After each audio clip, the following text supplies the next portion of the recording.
Bugun biz Navoiydamiz. Shu ekskavatorimizga servis xizmat ko'rsatish uchun Navoiyga yetib keldik. Bizga shopirlar ekskavator egasi aloqaga chiqdi. Mana bir muammo bo'lgan ekan, bizda servis ko'plar bilan kelib hozir shuni hal qilish jarayonidamiz.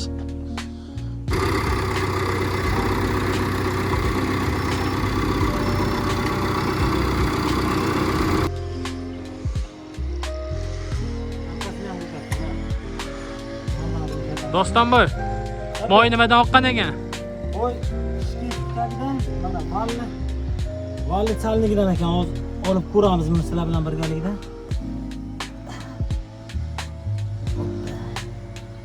Mana chalnigida oldik. Hozir buni holatini buni qarang. Mana Moy mashinadan urib yuborgan. Chalnik mana yirtilib. Moy mashinadan urib yuborgan. Hozir buni yangi chalnik qo'yib, alishtirib beramiz. Bo'ldi. Hop, nimaga yulyapti? Bu mana moy yoqqani-ku. Ishkib aylangan vaqtda moyni sachratib yuborgan hamma joyga. Bundan keyin chang o'tirib, loyiqa bo'lib mana bunaqa loyiqa yig'ib qolgan. Nagarboz. Hozir buni yaxshilab yuvib, chistka qilib, tozalab, quritib, chalniklarni qo'yib, yig'ib beramiz. Tozagina turadi motor.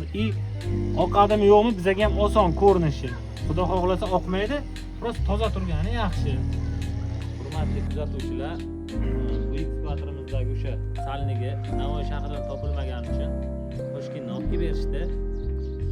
Buni hozir qo'yib, chiroyli qilib yig'ib, ishlarni bitirib beramiz. Hozir chalnik qo'yish jarayonlarini ham qo'yib boramiz. Bizni kuzatishda davom eting.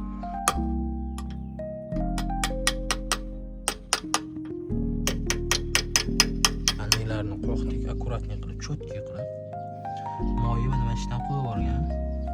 Lekin ekskavatorchi okalardan iltimos qilamiz, har doim mana ekskavatoringlarga qarab, bunaqa musur bo'lmasin, qarab haydanglar. Shuni qilib, cho'tki qilib, akkuratni qilib qo'yib qo'ygandan yig'ib yuboramiz. Ekskavatorlar shkiflarni tozalab, yuvib qo'yganmiz, joylashtirdik, sanniklarni, lobslarni qo'ydik.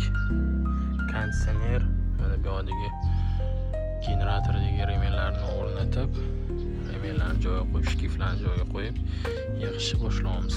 Qaytib qo'yganmiz joyiga. Top-toza bo'lgani uchun gidravlikalar joyida. Texnikamiz savat bo'ldi. Hammasi soz holatda tekshirildi. Antifriz, germanaga hamma narsasini qo'ydik. Mana ishga tayyor, уже mana ishga chiqib soz holatda. Hamma servis xizmatlarini ko'rsatdik, уже bo'ldi. Texnikamiz ishlayapti. Ishga tayyor.